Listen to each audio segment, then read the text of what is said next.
Thank you to everybody who's joining us today for our webinar. So we're reading anywhere beyond the classroom. So the idea of today's session is to provide you with information about services and technology that's available to people with reading difficulties. That might be for, due to dyslexia, autism, general learning difficulties, or even low vision and blindness. So we're delighted to have Jeff Souter, who's Statewide Advisory Visiting Teacher, Assistive Technologies from Department of Education in Queensland with us. And also Peter Cracknell, who many of you may know, who's our Vision Technology Specialist and Manager of Queensland for us here at Quantum. And yeah, so I'm Rebecca Clark from Quantum here in Sydney. So just a little bit of housekeeping before we start and a bit of an introduction. So I'd like to start by acknowledging the traditional owners of the land from which this webinar is being presented and pay our respects to any elders past or present. And for me, that's I'm on the Darug land here in Western Sydney. And for Jeff and Peter, I believe that's the Yugara or the Turrbal people. I hope I've pronounced that right, in Brisbane there.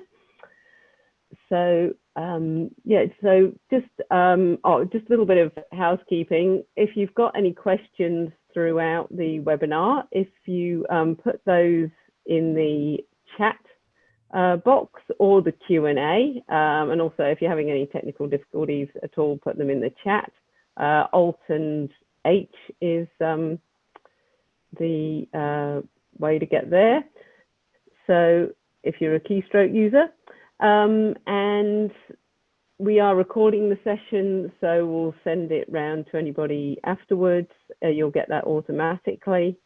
And also, yeah, I think that's about, we will have questions, time for questions at the end. So just a bit of an overview of today's session.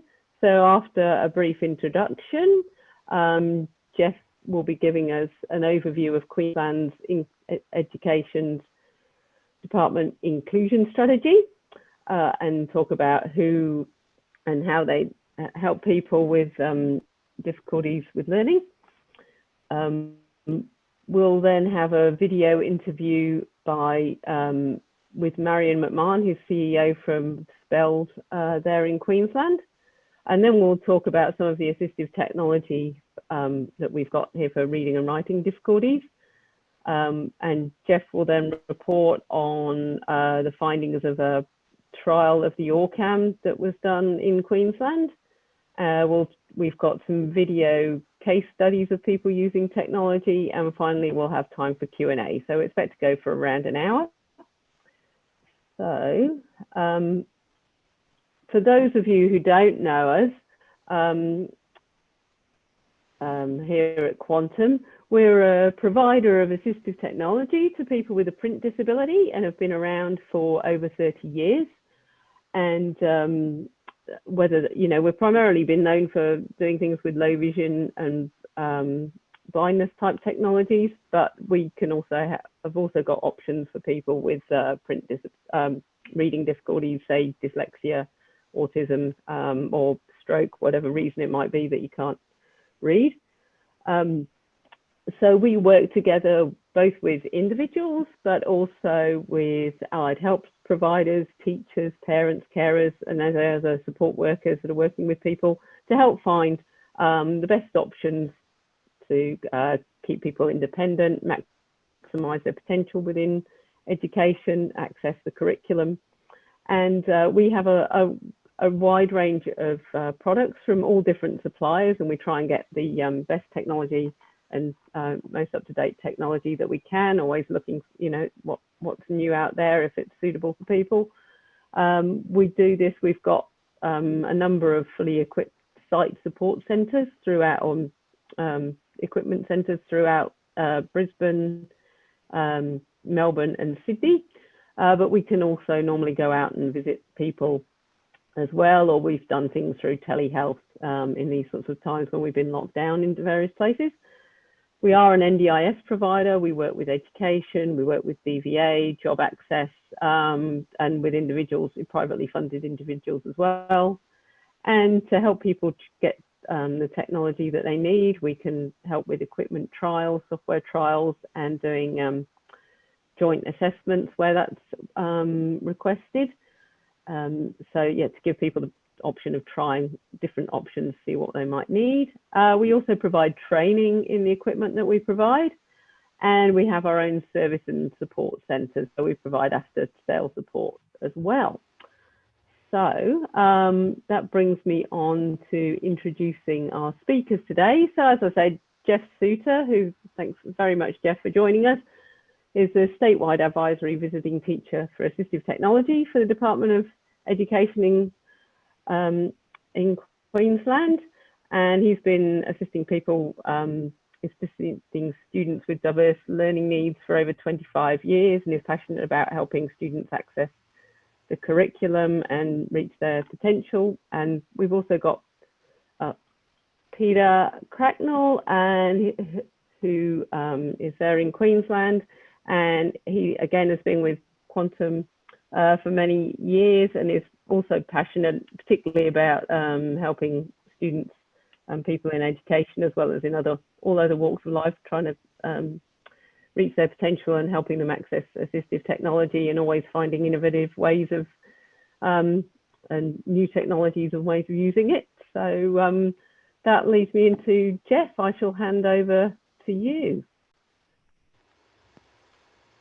So thank you so much for joining us today.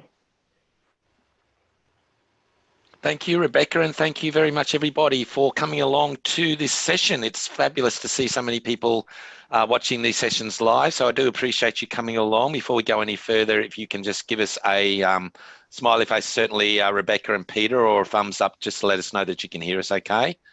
I'd hate to be doing all my presentation without anybody being able to hear us, so that's good to hear.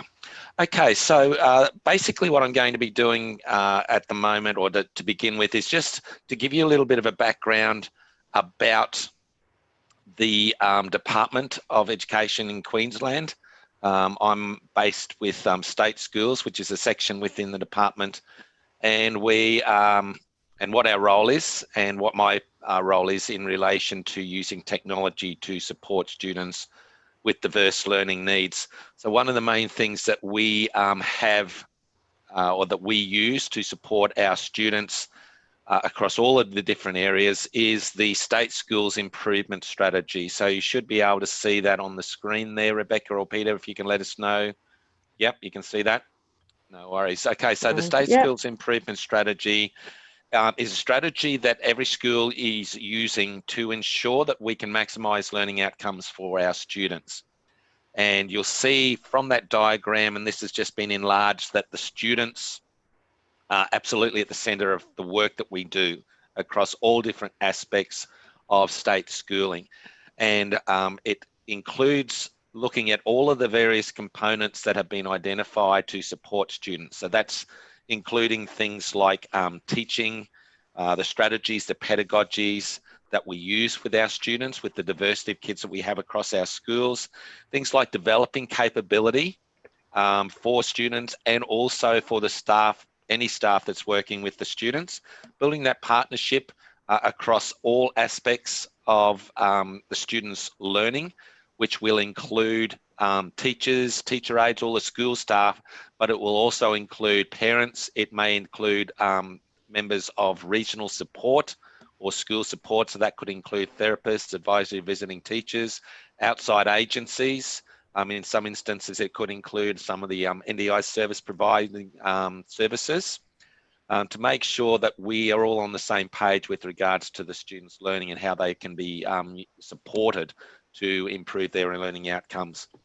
Certainly performance is part of that as well. Inclusion, making sure that every classroom and every student is included in the learning to the maximum of the capabilities within that learning environment, and also ensuring that the well-being is paramount for our students. We do that through things like intentional collaboration, and certainly this type of session would be part of that intentional collaboration, where we are providing information and collaborating with others that might be involved in the students' learning. Certainly in the alignment, and the alignment very much from an education perspective would be aligning with the Australian curriculum, or with the curriculum that the student might be undertaking, and the precision to make sure that the outcomes and the results that students are achieving in school is precise, and it's not impacted by some of the barriers that the students might be facing when they're engaging with information, or when they're providing responses. And certainly assistive technologies would be something that's important with regards to ensuring that we have a very clear understanding of what the students' real capabilities are. So that's the State Schools Improvement Strategy, and how that links to our role across Queensland State Schools. And I'm sure that most of the departments that are working with students, whether they be in different states or whether they be from other countries, and I was aware that there are some people from New Zealand who are participating today, so that's great to see. But certainly your departments would also be ensuring that you're able to improve outcomes or maximise the outcomes for your students as well. Okay, so when we're looking at the students that we provide support with, it's basically all students. Any student with a diverse learning need, and any student who may not have a diverse learning needs, and obviously it depends on your definition of diverse learning needs as to what percentage of students you could consider in that. We certainly go beyond just students with a disability, but we do include students with ASD who are on the autism spectrum, students with intellectual disability, students who may have sensory impairment, so students who have a vision impairment, students who are deaf or hard of hearing, and also students who have a physical impairment. Certainly students where speech is an issue, where they have maybe a speech language impairment, we provide support to those students as well. And certainly students with a learning disability or learning difficulty. Students also included in that scope are students where English is an additional language or dialect. So that's for those who are not familiar with that acronym, that's the EALD there. So students where they have an additional language or dialect. Students who may have certain illnesses, whether that be a mental illness, whether it be a disease, and that's certainly something at the moment that we need to consider with regards to the COVID pandemic. There'll be a lot more students who may consider or may come into the students that we might consider with diverse learning needs because of the current environment, and also students where their background is Aboriginal and Torres Strait Islander. So again, certainly not all of those students are recognised with a disability, but any student with diverse learning needs, gifted and talented, is another area of students that we ensure that we provide support with. So any student with a diverse learning need is a student that we will provide support for. Now, for today, we're going to be focusing on those kids who have that remedial or reading disability focus. And many of the things that we look at will be applied for the students, not just within the classroom, but beyond the classroom, regardless of whether that's a particular aspect of the learning that's required.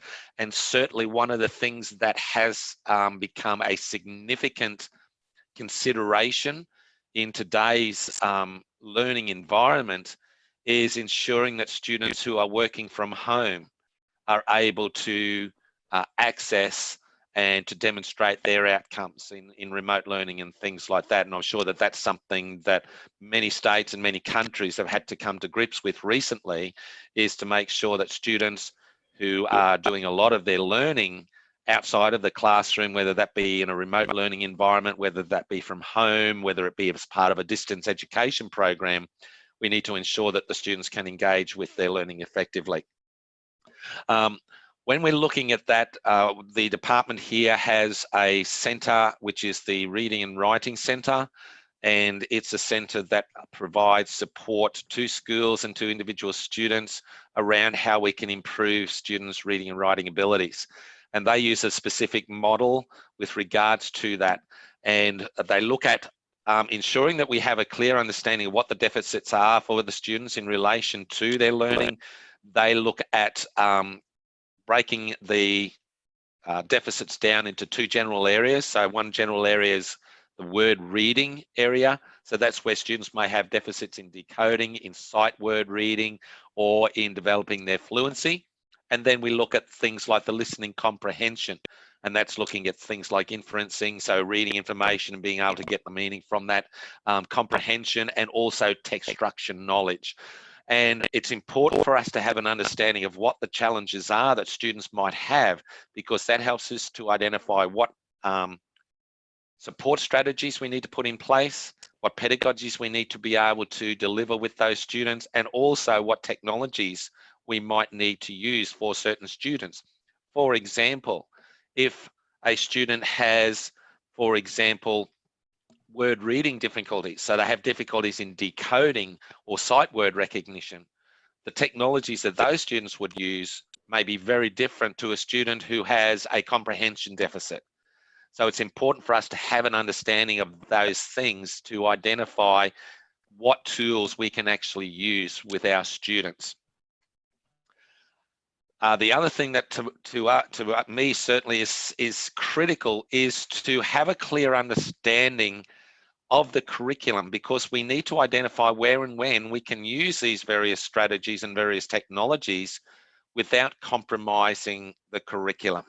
Now in Australia, we have the Australian curriculum, so every student across Australia who is working at that level will be working within the Australian curriculum, and the Australian Curriculum Assessment and Reporting Authority is the platform or the body which produces the Australian curriculum.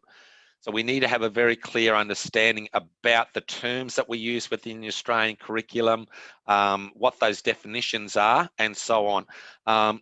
We have produced in Queensland 4 documents that help us to deliver a more clear understanding about the key terms and about some of the aspects within the curriculum, particularly around the areas of reading, writing, speaking, and listening, to help schools to identify where we can make specific adjustments and the types of technologies that we can use with those students. And I'm going to share with you one of those documents in a moment. There's also an associated video. Unfortunately, where these documents sit is only accessible to Queensland State School staff. However, I'll put up my email address up later on, and if you would like a copy of those 4 documents, then I'm more than happy to send you a copy of those documents. And that's the link there. I'll put that link into the chat window a little bit later on as well, to a video that provides a little bit more of an explanation and overall perspective of those documents. So I'm just going to share with you very quickly one of the documents. So this is a document that's related to reading. If you are in Australia, or if you're in Queensland, then these would be things that would be relevant to you, because this is looking at it from that Australian curriculum perspective. So all of the documents are the same. This one is the one that's related to reading. And Rebecca, if you can just give us a thumbs up, just to let us know that you can hear that, or sorry, see that. Excellent, thanks, Peter. So all of them will have things like the key terms that relate to that particular aspect. And one of the important and very interesting things to note with regards to the Australian curriculum is that there is a different definition between reading and decoding. And in the Australian curriculum, students will be assessed on their ability to either read or their ability to decode. Sometimes it might be in the same activity, but it's important to note that there is a difference between reading and decoding. And students who may not have the ability to decode doesn't necessarily mean that they don't have the ability to read according to those definitions. Okay, it then gives us some examples of some of the tools that we may be able to use to identify the student's reading ability. So it talks about things like using digital or human readers to read information, because according to the definition with regards to reading, that's not compromising that particular task. Okay, it talks about things like braille text, text-to-speech tools, non-print text such as animations, images, and all those different types of things. then also goes on to provide some important information. For example, in the Australian curriculum, decoding is only formally assessed up to year 5.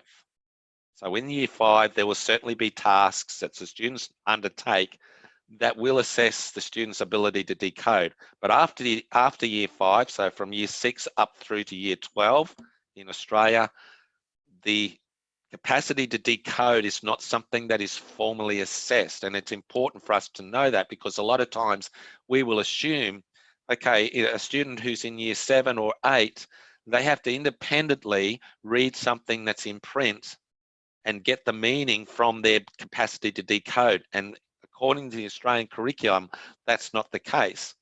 Even where decoding is assessed, if a student has been identified as having a specific deficit in decoding, so it's been identified that they don't have the ability to decode, then those students can be exempt from being assessed in decoding simply because of a disability that they may have, and that their assessment in regards to reading tasks is done for the remainder of that particular achievement standard. So there'll be a number of different things within the achievement standards. One of those things may include decoding. If a student has been identified as not having the ability to decode, then they will be assessed on the remainder instead of it having an impact on their results, on their level of achievement.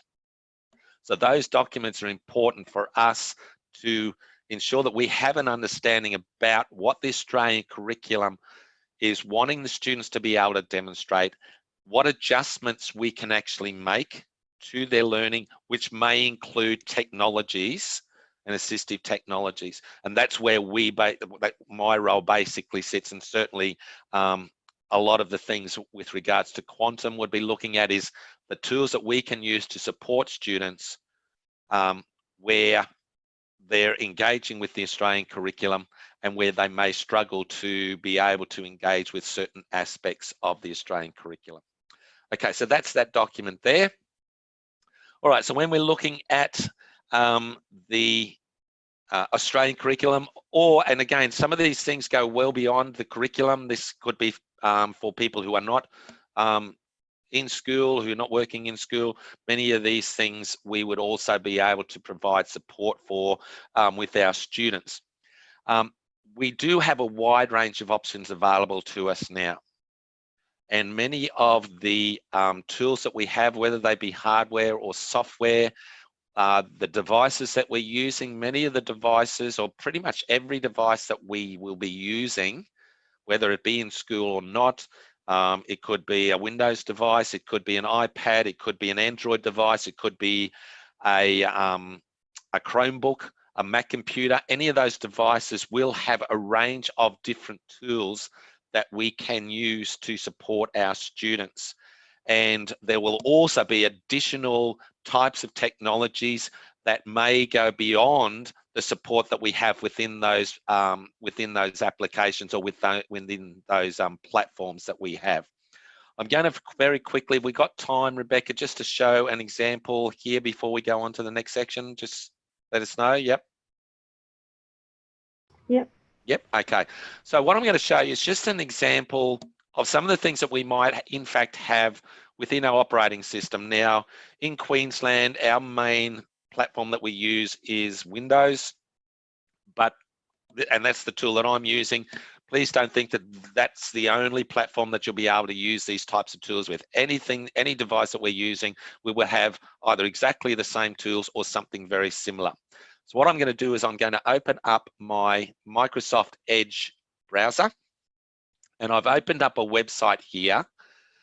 This is a really good website. This is the National Geographic for Kids website. Lots of really good information available in here, but there are some potential challenges with this website that may impact on the student's ability to read this information or to be able to access the content on that page. For example, on the right-hand side here, we've got lots of little ads or links to other articles that could impact on the student or might distract the student, or they might assume that that information is part of this article. Things like down here, we have this little message about cookies, got nothing to do with the articles on Paralympics, but it can impact on the student's ability to engage with that information. Even things like the this background color. So for some students who have vision loss or specific vision needs, they may not be able to read that information because of the background color. So none of that information supports the student or is required for the student to be able to read that information, and it can have an impact on the student being able to read that content. So on the the Microsoft Edge web browser, and you'll have the same thing in your Safari browser. It'll be on the other side of the screen of the address bar, but on the address bar here, you'll see this little book icon. So if I click on that, this is what it does, is it changes how that web page looks. And I can do a whole range of different things. I can change the size of the font. Some students may need to have that font a little bit bigger. Some students may need to have more space between the lines when they're reading the information. Some students may need to have different colors. So students who have certain vision needs might need it to be a black background with white font, or maybe a darker gray background with a lighter gray font, for them to be able to read that information effectively. So we have a whole range of different tools there. Over the different platforms that we would have available, certainly within Queensland state schools, we would have over 15 different text-to-speech tools that will read the text just within those platforms. And in here, we have this read aloud tool. Hopefully you'll be able to hear this. Amazing Paralympic athletes. These sporting superstars are at the top of their... Okay, so that's reading that information back. So you've got that tool available as well. For students who, and remember, those are probably more effective for students where they have that word level deficit. For students who may still need to develop an understanding about the language and about being able to comprehend the information, we've got some additional tools. So we've got things like being able to show where the nouns are. And remember, this is in Microsoft Edge. This just comes with Microsoft Edge. So anybody who's using Microsoft Edge would have access to these tools. So now I can see the tools in different colors. I can see the verbs in different colors, the adjectives, the adverbs, and so on. So the student can use that to develop their reading ability. So that's where we're coming to that remedial component. There'll be still some students who don't have that understanding, but may be able to learn the content of that page using some of the tools, but we could use this tool to support students to develop their reading ability. And then we've also got the reading preferences, where we can again change how the information is provided to the student. The picture dictionary is again a tool that helps us to develop more meaning for the students. So for those students who have that comprehension deficit, they've got the ability to access some pictures and things like that. So that's called the Immersive Reader. That's within your Microsoft Edge browser. So that's an example of something that we might have available. Certainly things like the hardware will go beyond some of the limitations with that these types of tools provide. Things like the Orcam, things like the CPen, some of the other tools that Peter's going to be sharing with you in a moment, are hardware that will provide more functionality for certain access options or certain options where the student may still struggle to engage with written information. So Peter, what we might do is to pop over to you now, and Peter's going to, or it might be Rebecca, sorry, he's going to go through the video with regards to Speld, and then we'll have a look at some of the other hardware options there. I'm sorry, I skipped over one of the points there. So I might hand over, is it Rebecca? Are we handing over to you now? Yep. To look at Speld? Yep, okay, so I'll hand over to you. Yeah, so now we've got a pre-recorded interview that we Peter did with Marion McMahon from Speld in Queensland, talking about, because obviously in addition to assistive technology, there's other services available in terms of supporting students in terms of actual learning to read and other other supports in that. I'm with Marion McMahon, CEO of Speld Queensland, at their facility here at Wollongabba. Marion, could you just explain a little bit about how Speld is part of the picture of learning and reading support? Sure. So Speld Queensland is a not-for-profit organisation. We have a team who work here and we engage together. So we have 9 psychologists who work for us who do the basis of an assessment. We also have some specialist teachers who work here doing intensive literacy programs. We also have specialist teachers out in the community all around the state. We offer intensive literacy face-to-face and online. So 80% of our students are going to be able to work in whatever reading centre you want to put them into in a reading approach. 20% of students are going to need some specific learning and some specific focus.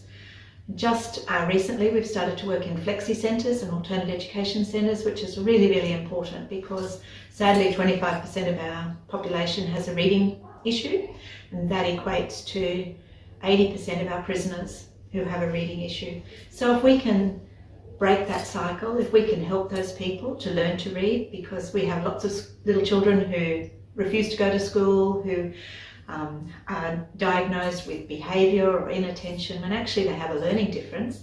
And if we were able to help them to learn to read, we'd be able to empower them and bring up their self-esteem.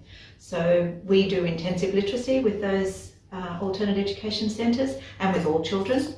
And that allows them to go and get a licence, to apply for a job, to feel as though they're able to contribute and have a level playing field in all schools. So it's pretty exciting work that we're doing. And do you work closely with state schools and private schools in collaboration? Yep, we do. So we work with state Catholic and independent schools, we work with workplaces, we work with universities, we work with child service departments. So we work across the board.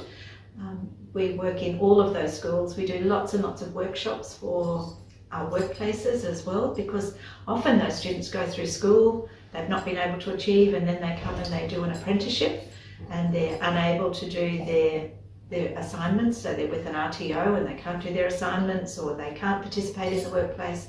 So the work of Speld is really, really important. Marion, are there any funding sources to support people with these programs? There certainly are. So we are funded by the Department of Education and the Queensland Government, which is really exciting. We also receive some grants from people like Civic Solutions to help people who aren't able to employ assessors. So regional, remote, Indigenous and low socioeconomic people are able to access our services. We apply for grants all the time, and we also have a self-funding component. Just to be clear, is there any funding from the National Disability Insurance Scheme for remedial literacy programs?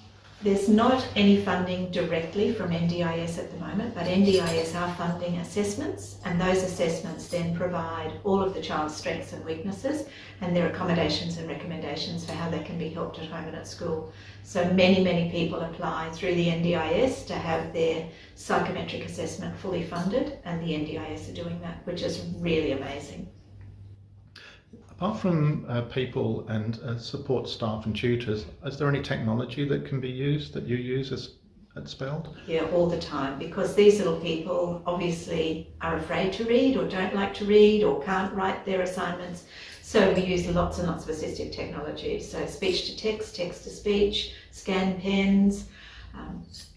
We have a range of assistive technology that we use. We have 2 assistive technology ed advisors who are able to give advice. We run assistive technology workshops, and we do one-on-one tutoring sessions for students to learn how to use that assistive technology with their parents sitting there, because obviously parents are a little bit worried about how to use that assistive technology. But that's the only way that we can really level the playing field for these people. Thank you very much, Marion. Thanks, Peter. So we're now going to get on to the assistive technology side of things. So at Quantum, we've got a whole range of assistive technology, including magnifiers, braille devices, and all sorts of things. But the sorts of things I'm going to talk to you about today are what we've got just briefly in terms of what you might term talking devices. So these are the sorts of things that might help people, particularly if you've got reading difficulties due to dyslexia, but also low vision, stroke, comprehension difficulties.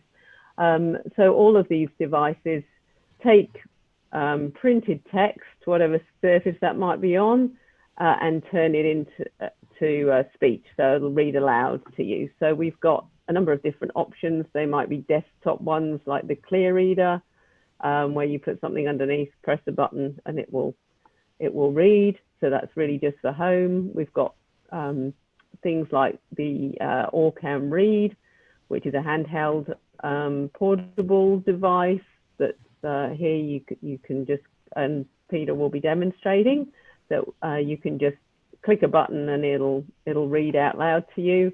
And we've also got the wearable Orcam My Eye.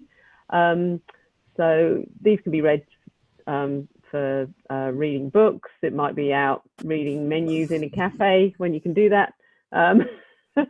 Anything. So anything and everything that's actually printed text, and some of them can even be used for reading off a computer screen if you think, people like to do gaming or shopping online or reading messages on your computer. So we've got the hardware devices. We've then also got software options.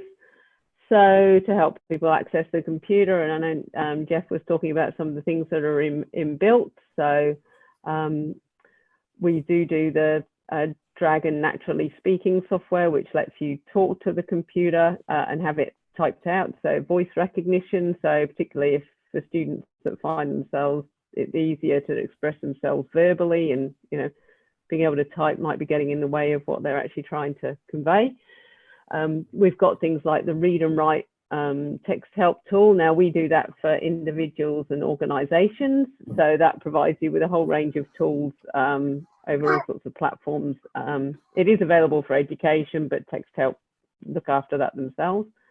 So you've got a range of different tools for studying, reading and highlighting text, reading PDF documents. And we've also got things like Pearl and Open Book, which will let you take a hard copy scan and have it read and out loud, and you can actually edit the document and things like that. So there's a wide range of options for people out there. So Jeff, I might hand back to you to talk about some of the things that you use there. Yep, thank you, Rebecca. Okay, so I'm just going to go back and share my desktop as well. So just give me 2 seconds while we do that. So certainly there are lots of software, and certainly a lot of that software that Rebecca has just mentioned, we will certainly use, and the hardware. While I'm setting up my system here, just a note as well that the department has a statewide loans facility. So many of the pieces of hardware that Rebecca described, some software, we will have the capacity to loan out to schools to trial before they actually purchase it, to make sure that that's something that the students would be able to use in that inclusive learning environment. We also have the organisational license. So the department has purchased an organisational license of Zoom Text Fusion. For those who are familiar with Fusion, for those who are not, it's basically a screen reading, combined screen reading, screen magnification, screen enhancement application. And the department has an organisational license of that, which basically means that schools can get a copy of that through, and it's funded through the department rather than individual schools or individual students having to purchase that. One of the things that was mentioned earlier is with regards to reader pens. So this is an example of a reader pen. This is the C pen here. Again, this has applications for a range of different students in different types of environments. With any type of technology, there are some conditions and considerations with regards to how these particular types of devices are used. Now you'll notice this one here is basically white in color. There's a second one. There's actually 4 different versions of the C pen. This one's the orange one. This is an exam pen. That one is the one that is able to be used and allowed to be used in exams because its main focus or its main function is to read text that's on a sheet of paper, okay, or single words or lines of text. The full version of the C-Pen not only does that, but it also has things like dictionaries and the capacity to record sounds and a number of other options in there. So that's an ideal pen for where you're wanting to read short parts of text that might be on a print. It won't read from a monitor, for example. And also because it's got those additional tools, there is a level of compromise in how you can use that in an exam type of situation. Whereas the exam pen version of this, all it does is reads text. So that's one that many schools and many education systems will allow students to use during exams. So what I might do now is to hand over to Peter, and Peter's going to talk to you about the Orcam. And I'll be back later to talk about the Orcam project that the department had as well. So over to you, Peter. Thanks very much, Jeff. I'm going to be just giving a demonstration of the Orcam Read.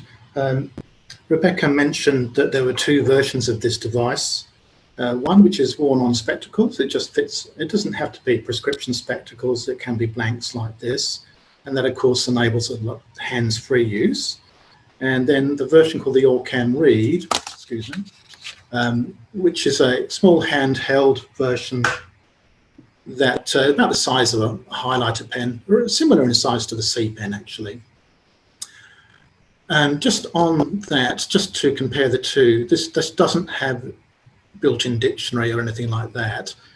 It's also not connectable to the internet. It's completely self-contained. So that's often quite a positive thing in a situation where you're talking about security of information and not giving an unfair advantage, for example, in an exam situation. And I think it's also important to consider those situations for all this technology where you might have a human support instead of a technology support. And some students would prefer to have a human support, maybe that's their preferred learning method, and some people would prefer to be more independent using a piece of technology. Okay, so how does it work? It can read close print and distant print. And when I say print, unfortunately, it cannot read handwriting, but it can read digital print on a computer screen or on an iPad. It can read plain print in a book, and it can read print at a distance, for example, it could be a whiteboard with an overhead PowerPoint presentation or something like that. So close and distant. So normally the speech comes out from the back. You can plug in earphones for privacy. And if you have Bluetooth earbuds, then it can transmit through Bluetooth to the earbuds as well. So I'm just going to give a demonstration. I'll just go and get a book. How is my audio? Is it okay? Yeah. Okay, so what we do is we have a trigger button at the front of the Orcam Read. We press the trigger button while aiming, and you may see there's a spot that's just appearing on the book. It looks like a mouse pointer. What that's doing is it's instructing the Orcam to just concentrate on the block of text that you're aiming at. Now, obviously, if you have no vision, this is not going to be useful because you can't see that.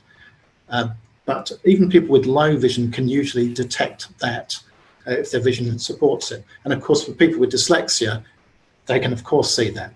So let's say I want to read just this block here. I just aim and release the... Read 3.2. The mirror, eel, the main reflection, is bright and is due to the refracted ray AC being reflected at the back, silvered surface and again refracted at the front surface. I and other weaker images are formed as shown. The net effect of... So I was able to select a block of text like that. I could choose to read the whole page or a larger block by changing the mode with which I'm reading. So what I do is I press a combination of buttons on the Orcam Read, and it changes from a laser pointer mode to a box mode. And you can see that as I pull further away, I can see more or less of the text. In fact, theoretically, if I was far enough away, I should be able to get the whole book in. 130 optical properties. The distance O is called the displacement d of the object, and if raise the RAL depth, then d. And of course, that could be from a book. It could be from an iPad. I'll just get an iPad.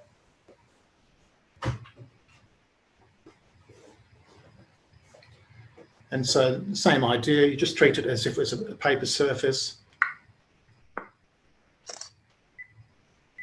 Antony +6 1 4 3 6 0 1 7 1 1 1. August 18th, 2020, 10:12 a.m. Hi Peter, the first have sent a new meaty as couldn't record from yours. Back. E-send. Eating. So sorry about the reflection on that. But I think that's an important point about the Orcam, is that it can read from digital services as well as from paper surfaces. So we, obviously, this is very useful for people with a vision impairment. You saw how responsive it is. But it's also, we think, very useful for people with reading difficulties.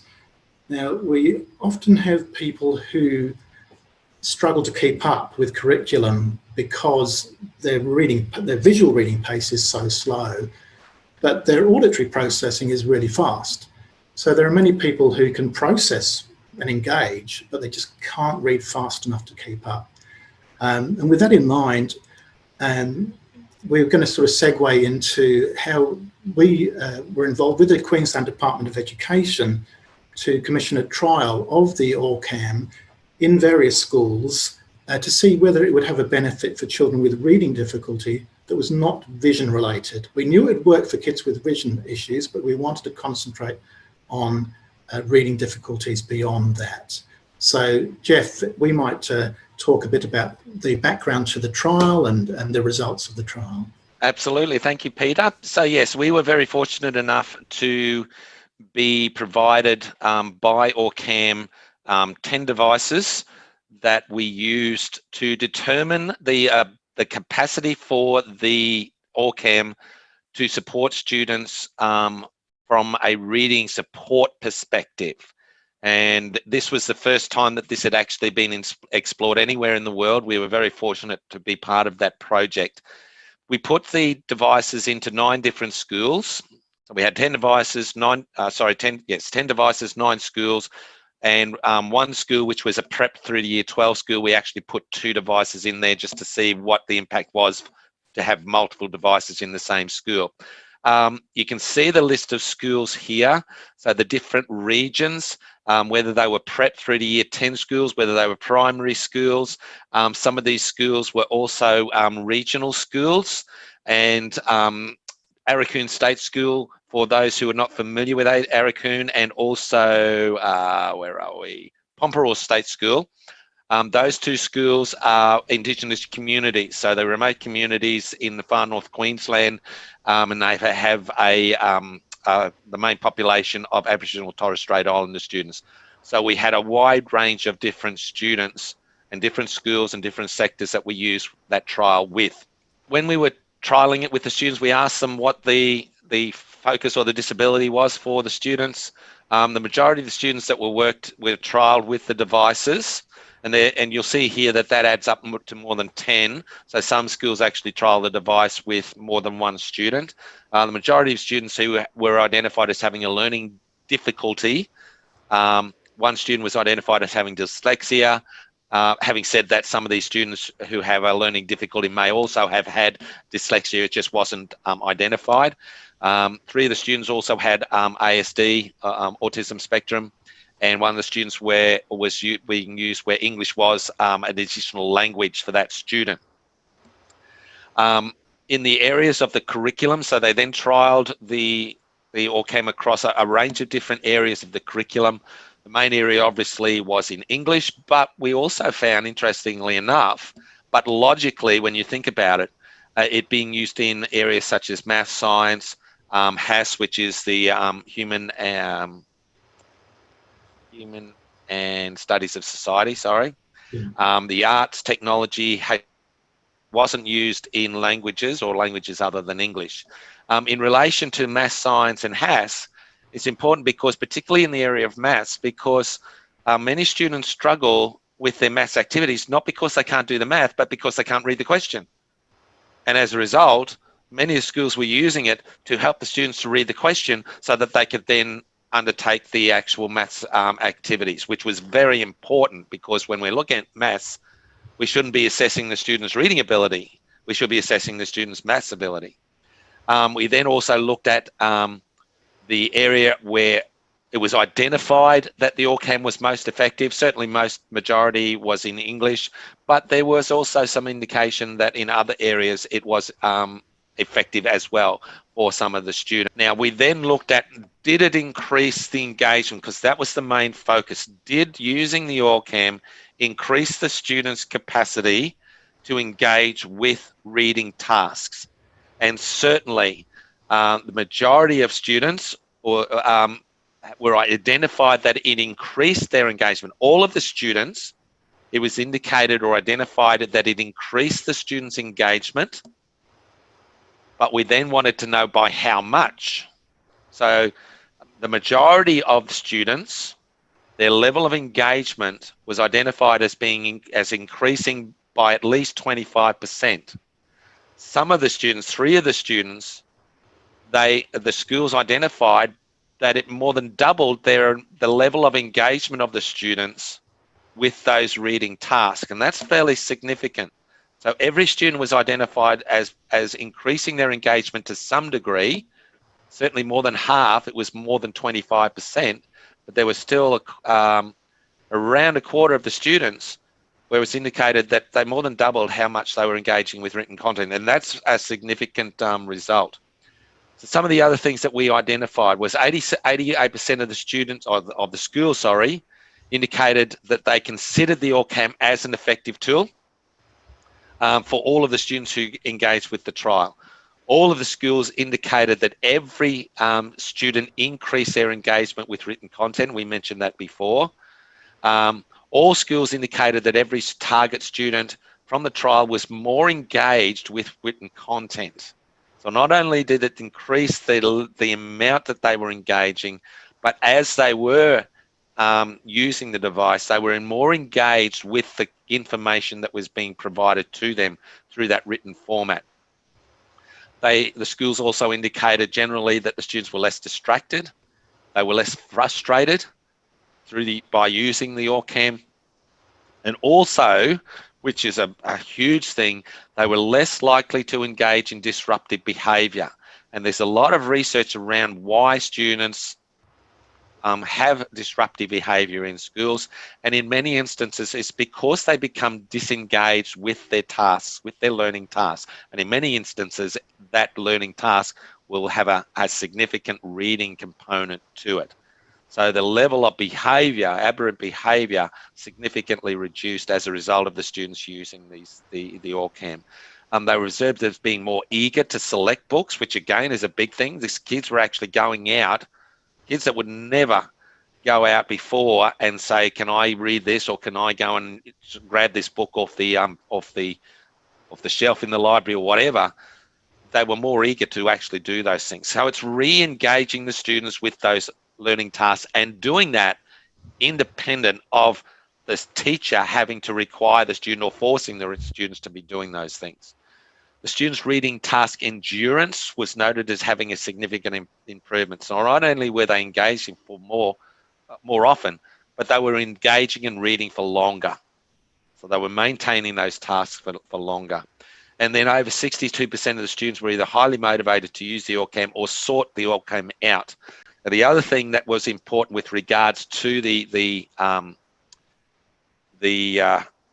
trial was that there were a number of schools who indicated that not necessarily as a direct result of the students using the Orcam, but after the students had been using the Orcam for a set amount of time, that their outcomes improved. Now, it's very difficult for us to be able to identify to how much that we can contribute that to the Orcam and to the students actually getting the information through the Orcam.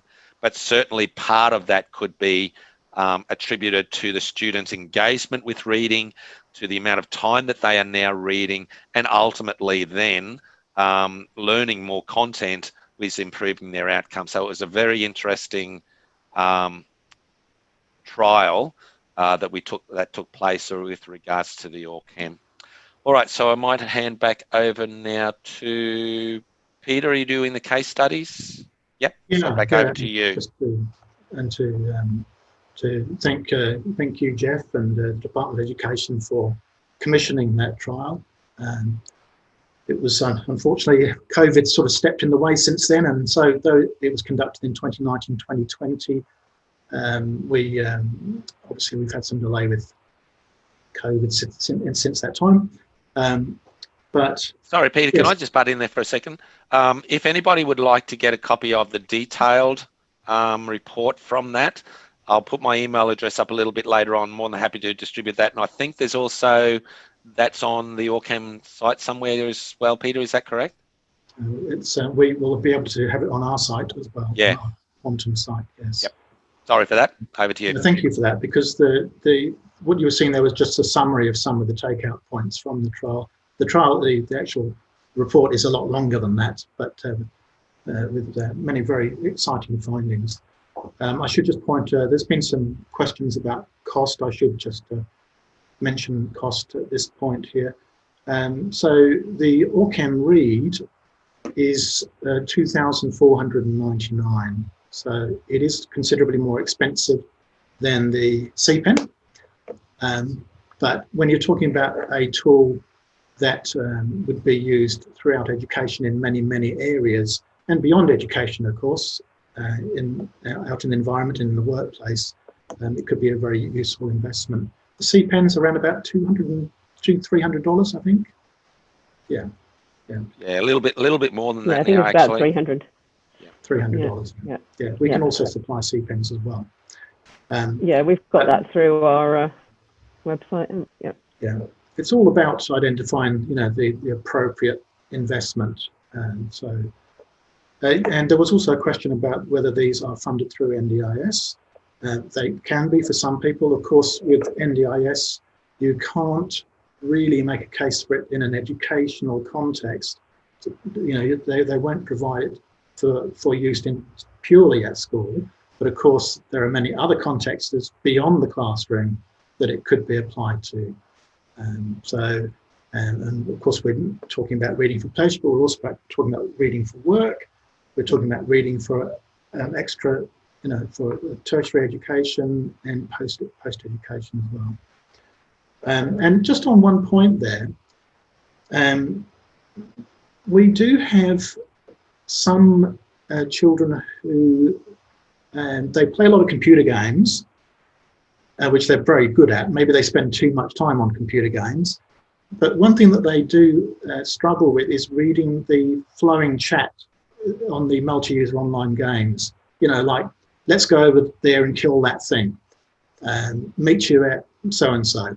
And they're excluded from that when it's purely visual, because screen readers can't read that gaming stuff.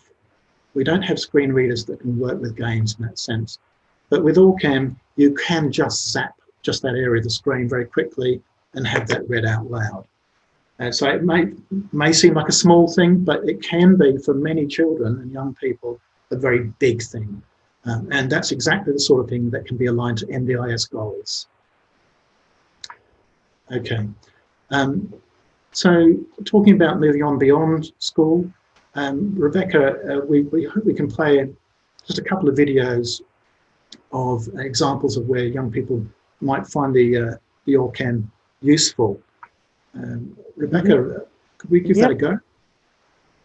Yeah, I'll do that. So we've got a couple of video case studies here. So I'll just try and share my screen again. Hi, I'm Jasmine and I have dyslexia. During my HSC, I had a reader and writer to help me do my exams, so I wasn't falling behind and everything was spelt correctly. I'm now studying my Cert 3 in early childhood. The Orcam is speedy, efficient, quick and easy to use. It doesn't require any free apps or paid apps. It also allows me not to have to connect it to internet or my computer. This also makes life a little easier so I keep up with everyone and do not fall behind. It also is audio, so it makes it easy for me to understand and doesn't require to read, and that's how I learn. So there we saw Jasmine, and she was reading off her various screens as well. So I'll just, we'll now hear from Wayne, who's a TAFE student as well. Hi, my name is Wayne. I have dyslexia. I'm currently doing a diesel mechanic course at TAFE, doing a Cert 3. So while I study at TAFE, I use an Orcam. It's really good because I don't need to use my phone with paid apps or internet or anything. All it is I put it in my hand. It looks like a pen. I just run over the writing and it reads it out to me. You can use earphones. Recommended And no one else needs to hear you. I struggled reading through school, so it was like having a conversation with someone, reading out the piece of paper like the teacher reading off the whiteboard, but they weren't there. So being that it helped me through school, so it was like someone else was having a conversation with me, reading the document to me, which I understood it a lot more than what I would just me reading it myself. It's also really good just because you could be out in the middle of nowhere and you might need to read a job card that you don't understand. So not even for people that are at school or at TAFE that would need it. It could help you in all life experiences. If you wanted to do a new document that you don't understand or a new contract for a job, it just could help you out, read it so you can understand it better. There's heaps of benefits with it. Okay, so that was Wayne. So just a couple of examples of people using the Orcam, and of course that's just one of the pieces of technology. So I guess now we can get to the question and answer session. So we've had quite a few questions coming through on the questions. So let me just have a look, and Peter and Jeff, we can share those. So in terms of the ones on the Q&A, this might be for Jeff. They were asking about, I think, the statewide license, and is that for Fusion that you've got there? Yep, thanks, Rebecca. The answer is yes and yes. So it's for Fusion and it's a statewide license. Again, I'll put my email address up. Actually, I might do that now just before I forget. If you contact me, I will organise to get the an email that outlines the process for schools. Now, unfortunately, at this point in time, and because of the licensing conditions, the license only covers students who are enrolled in a Queensland state school. So if you have a student from a non-state school, unfortunately, the license doesn't cover that because it's a different organisation. But it does cover, sorry, not that one. It does cover both school-owned and student-owned devices. So if a student's got their own device or it's a BYO school and the student has their own or is using their own device at the school, then the license will cover that as well. It's a slightly different process and it's a different license to the school license, but it will cover any device that a student in a Queensland state school is actually using. So there's my email address. Sorry, I will just put that up onto the screen now. There it is there. Thanks so you for can that. just take a note of that. I'll also put it into the chat window now as well. So you can copy that straight from the chat. Actually, might not be able to at the moment. So hopefully that answers that question. Now, another question while I'm sharing my screen. This was one that we received earlier, and it was regards to somebody asking any easy tips to teach about how to differentiate the B and D for kids. Now, I'm assuming that that's talking about students who may in fact reverse the letters. So when they think it's a B that they want, they actually select or interpret it as a D. There's lots of research around the use or the importance of font for many students in how they can impact on the student's capacity to decode content. And for many students who have either dyslexia or some type of visual processing challenge, there's a number of fonts that have been specifically designed to support people with those challenges. Dyslexia font is one. This particular font that you can see on the screen here is a font called Open Dyslexic Font. Now that is a free font, and you can get that and use that on pretty much any device that will accept fonts, including your iPad. So I've actually got this on my iPad, and the student can use that not in every app, but in certain apps where it will access the fonts that you have installed to your iPad. You can actually have that, and you can see that there's a bit of a difference. If I bring up, let's just say, the Calibri, and I type in a D and a B, you'll see that those letters are an exact mirror image of the other one. So the D is a mirror image of the B. And in many instances, the process that people who have that visual processing error goes through is that it will actually visually flip the word or the letter back to front because they look so similar. Whereas here you can see that there's a clear distinction between the D and the B, and also the P and Q. So the brain doesn't tend to do that if you're using those types of fonts. The other way that quite often the letters will be mirrored or flipped is vertically. So those ones are being flipped horizontally. Letters can also be flipped vertically. So things like W's and M's will quite often get flipped. And here you'll see that the bottom or the base of the letters on those loops is thicker than the top. So that helps. And when you see a big long string of that font, it's very easy to see that that is the bottom of those letters. So things like that can make an impact. There's research around whether you should be using Times New Roman, whether you should be using italics, whether it actually causes more errors, or whether it slows the students down. Predominantly, they don't slow the student down, but the students make more errors when they're using certain types of fonts. Some students who are working at a lower level, just learning about different characters and different letters, using something like Times New Roman font for some of those kids would be extremely challenging because, for example, if I typed in here G, that letter looks nothing like the letters that the students are used to, that we teach the students. And again, it will slow down, it will reduce the efficiency for those students.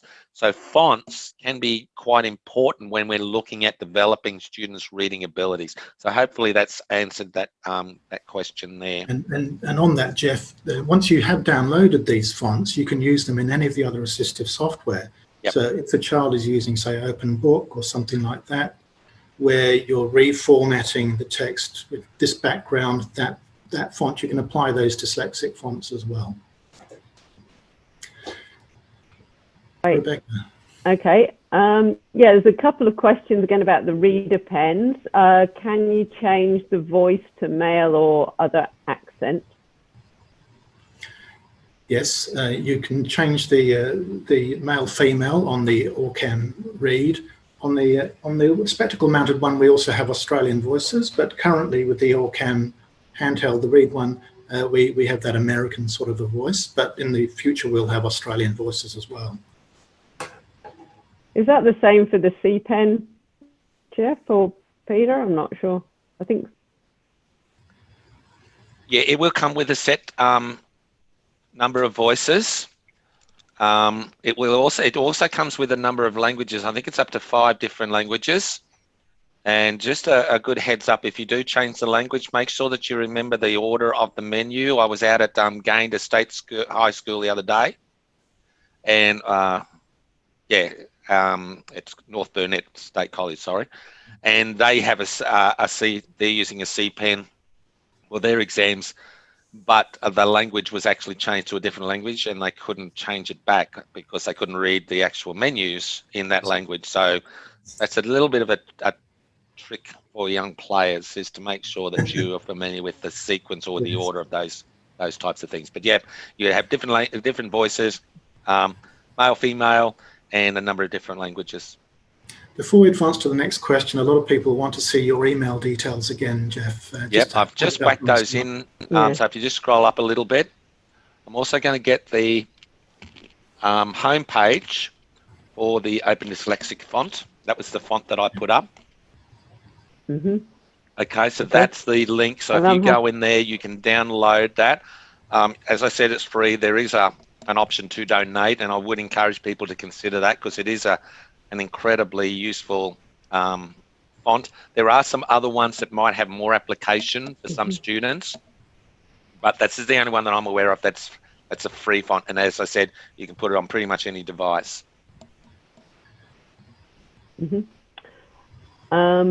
I've got a couple of others. Okay. Now, if a person with vision impairment orientates a book upside down, is the reader pen smart enough to know this? Now, I don't know if it's the C pen you're talking about there, or the Orcam device. The Orcam will tell you things are upside down, but I don't know what happens if you do it with the C pen, because that you're scanning over the text, aren't you? Yeah, with the C pen, it's not really something that you would typically use with a student who has a vision loss to the degree that they wouldn't be able to recognize that the page is upside down, simply because you have to actually swipe. So if you can imagine swiping across the screen like a highlighter, so you actually move it across the screen. So you'd have to be able to see where the text is.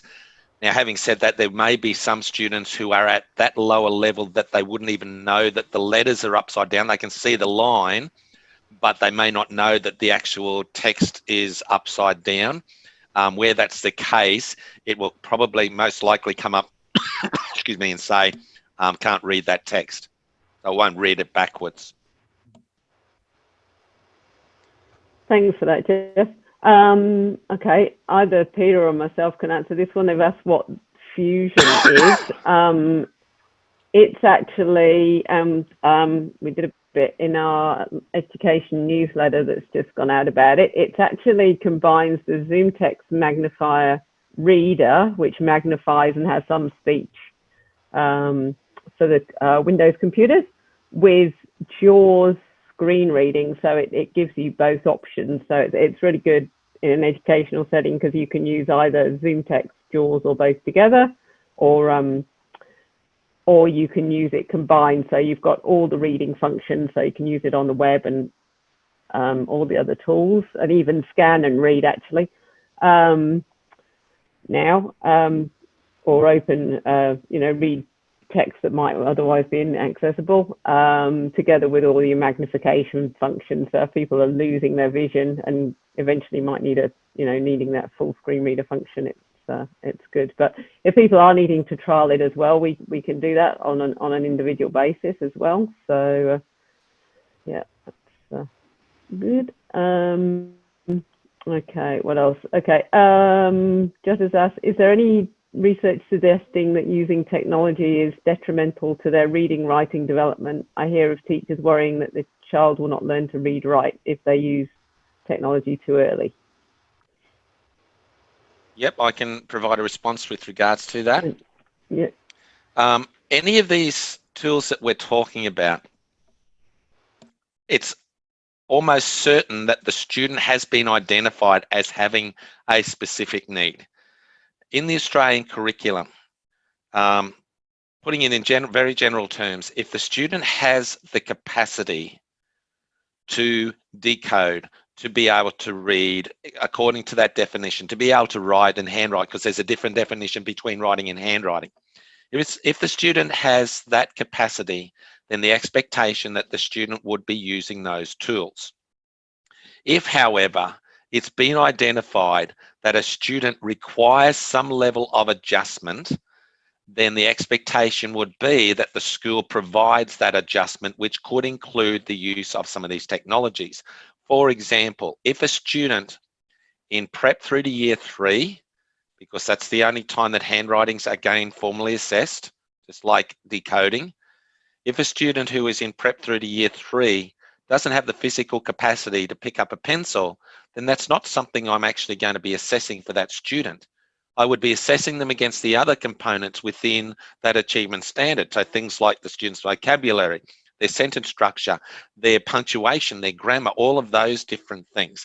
That's not going to compromise the ability for the student to do those things. Again, it also gets back to what is it that I'm actually assessing and what does the student need to be able to develop. In certain instances, it can have a significant impact on the student's ability to demonstrate their knowledge if I restrict or prevent the student from using some of these technologies, particularly in areas where we're not assessing those things. For example, in the Australian curriculum, again, for those who are in New Zealand, it might be something similar for you guys, but in the Australian curriculum, handwriting is only assessed up to year 3 and only in the subject area of English. In other areas, it's not formally assessed. So again, if the student's capacity to demonstrate their understanding in the area of writing, and I'm just using that as an example, and I'll give you an example of a student that I've worked with. There's a number of kids that I worked with who are considered twice exceptional. So they're gifted and talented, incredibly bright kids, can write very well, know the curriculum back to front, but they'll have an associated disability. So it might be dysgraphia, which in essence, in very basic terms, is a handwriting disability. So the level of achievement for that student who has dysgraphia and is gifted and talented, their capacity to write, if I require that student to handwrite, is at a significantly lower level than if I provided them another means of being able to demonstrate that. And the level of anxiety that that student has is at a significant level if that is the means that the student has to demonstrate that. Even though I'm not assessing handwriting, even though it's not in English, if I require the student to use handwriting, it compromises my capacity to get a clear indication of what the student's real ability is in the areas that I'm assessing. So that's why, to me, the curriculum is so important. What is it that the students, in essence, need to do? Now, we're not saying that a student after year 3 never has to handwrite again, because the expectation is that that is something in the literacy continuum, not in the English standard, but in the literacy continuum, that is something that the student will continue to develop. And it's the same with all different areas. The same with decoding, the same with writing and reading and comprehension and speaking and listening and all those different types of things. There's an expectation that the student will continue to develop those things. The question is, will the student capacity to demonstrate their understanding be compromised if I don't allow the student to actually use those tools? And remember, we're only talking about those students where we have identified that there is a specific need. If a student can handwrite, or if a student can decode, then they will continue to be required to do that type of thing. So hopefully that's answered that question.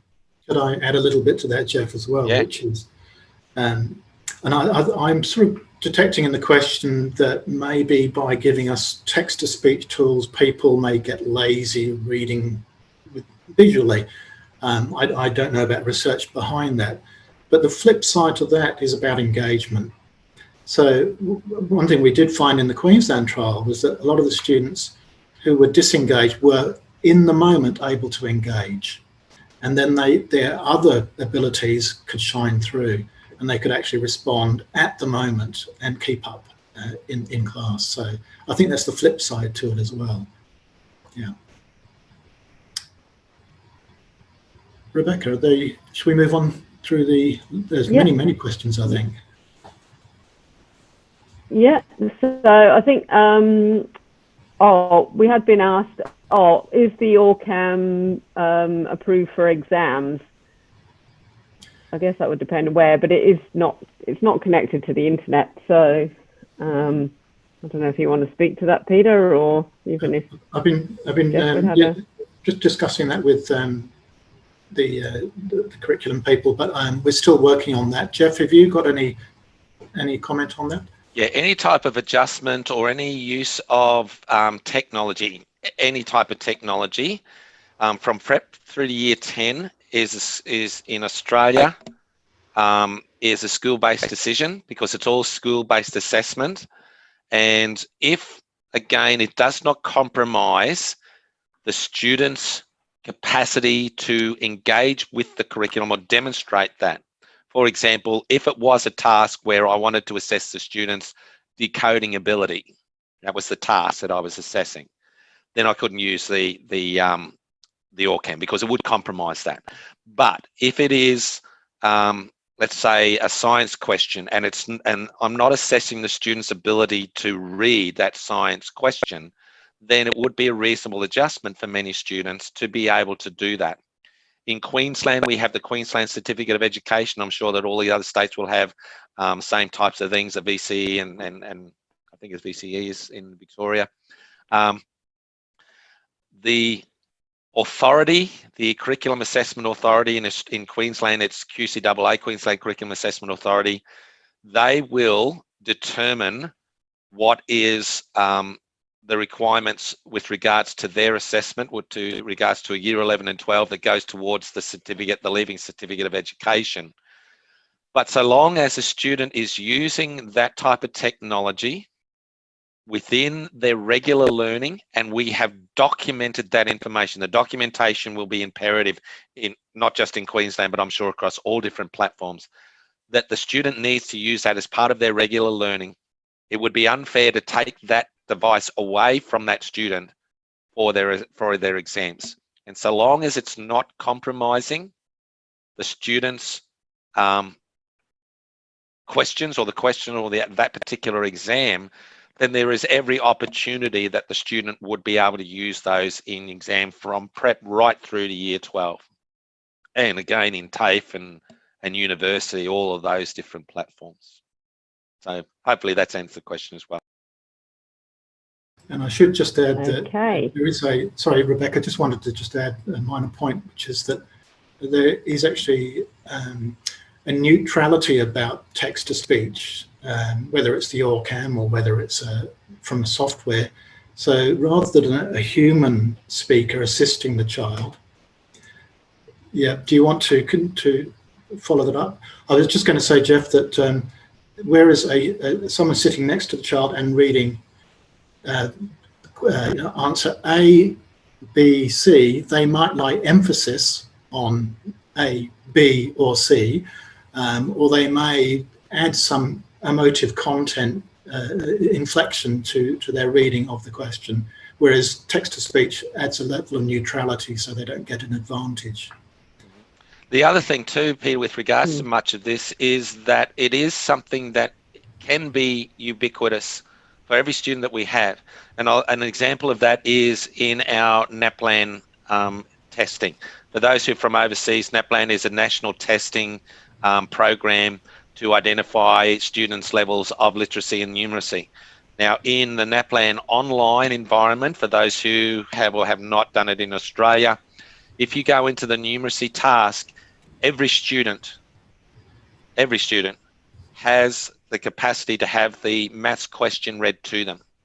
So that is an example where these types of adjustments and tools can be used for every student. That's at a national level. Every student across Australia has the capacity to have those questions read. And there'll be a lot of those different tools that are in those national types of platforms that every student, regardless of whether they need it or not, can access that. Because the other thing that's important to remember is that there'll be students who will benefit from this that we don't know about, that we don't have a diagnosis of, that we don't have in Queensland a verification of, that we haven't taken to a doctor and said, this student has this specific need. And it's quite often those kids are around that C level or just below C level that struggle with those essential and those assumed processes. So providing the opportunity for some of those kids to use those tools can improve outcomes for students we may not even be targeting. So true. That's a really good point, Jeff. Yeah, that's great. So yeah, I think we've answered most of the questions. Somebody did ask the price of the Orcam. I think yeah, we mentioned the Read is $2,499 now. The My Eye is around $7,000, $7,250. That's more.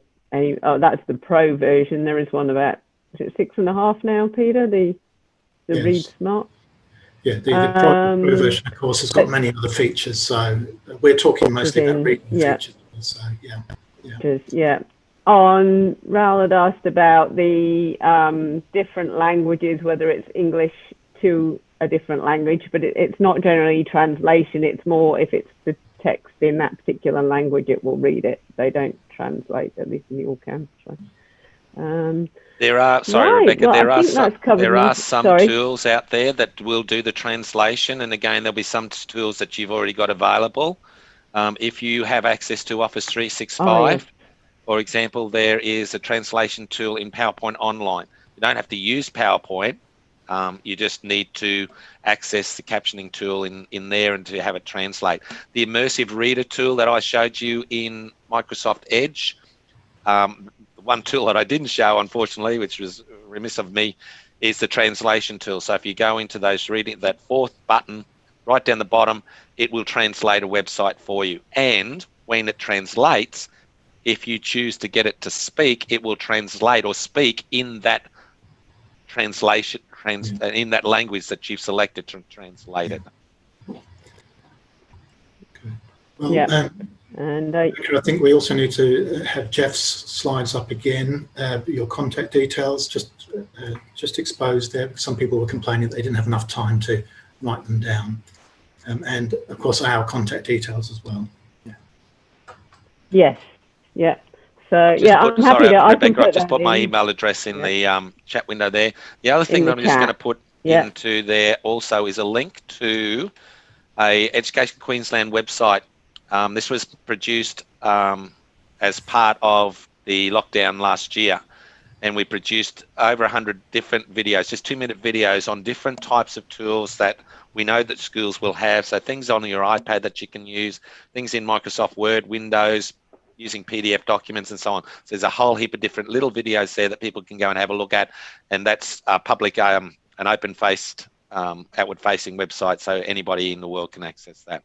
So that's in that email. And I'm happy to, if you're happy, great, thank you. And I'm happy to put that in the email that goes around to anyone that's registered, that they'll have the recording as well. I can put those resources in. So that's great. Thanks so much, Jeff. That's really appreciate your time. So I will share our contact details. And there was a question about how people refer to Quantum. So people can contact us directly. There we are. So if I share that,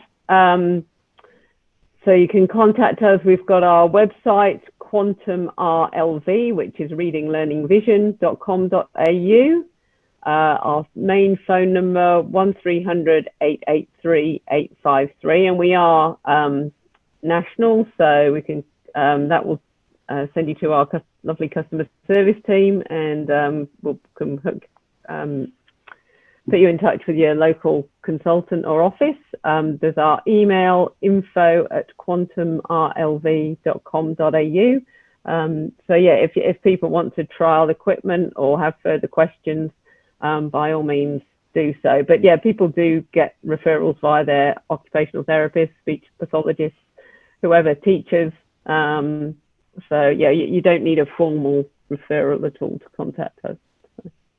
Okay, so I hope that's been useful. We seem to have had some good feedback. So thank you so much again, Jeff, for your time, and also to Peter as well. I apologise for any of the technical glitches that I've had this end, but yeah, it's been a good session. So I'll get that recording around to people. So thanks again. I'll leave it there. And just to say, sorry to interrupt, Rebecca, just remember that we also have electronic materials that people can subscribe to. So if anybody wants to sign up for yes. a newsletter and so on. Yeah. So yeah, if you want to get invitations to any of our next webinars on various newsletters, then yeah, by all means do so. Thanks, Peter. Okay, bye everyone. I'll let you get on with your afternoon. Thanks so much. Cheers. Bye.